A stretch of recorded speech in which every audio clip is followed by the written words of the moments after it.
Writing a compelling mystery that stands up to scrutiny is hard. It's even harder to stand out in a field already dominated by so many great thrillers and mysteries. And with every passing year and the list of great stories growing ever longer, it becomes more difficult for the same names to have the same impact they once did. This brings us along nicely to Harlan Coben, who signed a deal back in 2018 with Netflix for 5 years, with the intention of adapting 14 of his novels into TV series and films. This was then subsequently renewed in 2022, so it's clear that Netflix are knuckling down for the long haul with the mystery thrillers. Of course, that opens up another level of complexity when it comes to mysteries, because not only do you need to make sure your books are airtight and get good feedback, they also then need to be translated to the screen in a way that keeps people's attentions until the very end. Oh, and also stand out next to the best Coben himself has produced. When it comes to Missing You, the series runs into all the same problems the novel does, and in many ways they're actually exacerbated in this format. I won't go into spoilers here, don't worry, but across the 5 episodes there's a fair amount of plot to unpack, which is told through 2 parallel storylines.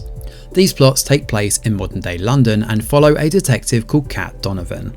She's plagued by the demons of her past, and specifically a murder that took the life of her father Clint. The murderer, Monty, is behind bars and on death's doorstep. Unfortunately, Kat's woes also extend to her ex Josh, whom she's not really over after he left her when she was at her lowest and grieving the loss of her dad.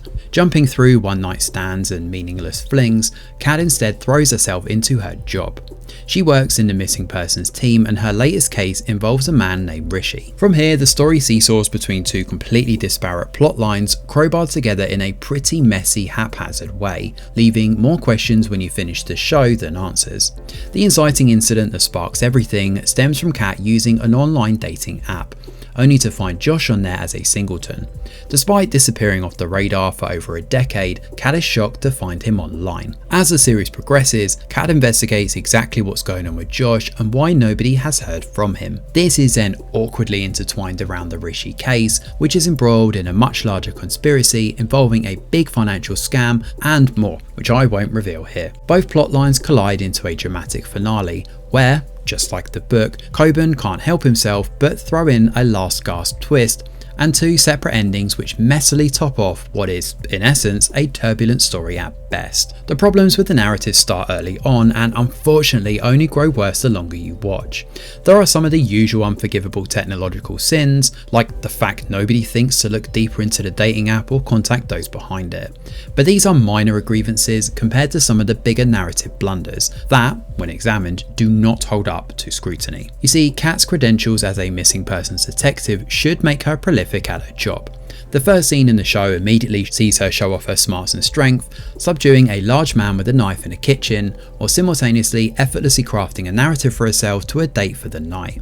This mix of brains and brawns is also matched by some witty one-liners, but then we see none of that across the season. Sure, we're told that Kat's amazing at her job, but her actions say otherwise.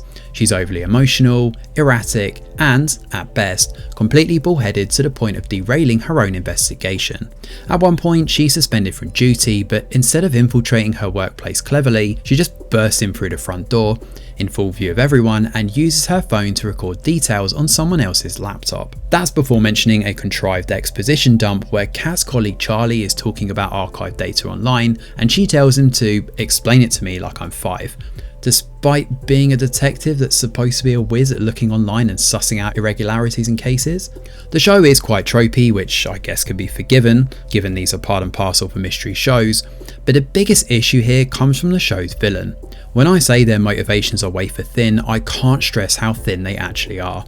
Your best bet is to think of the most generic villain you can imagine in a comic book and then go a little bit thinner, and you might just about get there for what Missing You throws up. The Disappearance Case is a particular problem, because the show structures this miniseries in such a way that we actually see details of this throughout the show, including what's happening and why. Not only that, but our bad guy basically spells out what they want to another character, which throws up numerous questions around the logistics of exactly how they're planning everything out, and how they've got away with it for so long.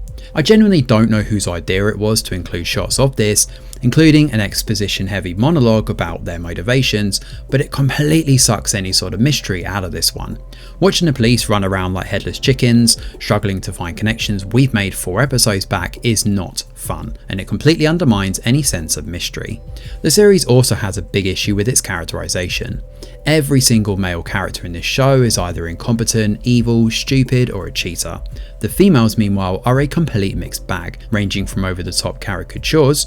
At one point, a cabbie is wearing a defund the police top while acting incredibly hostile to Kat, or simply convenient devices to drive the plot forward. One of the most egregious comes from Kat's best friend Stacey.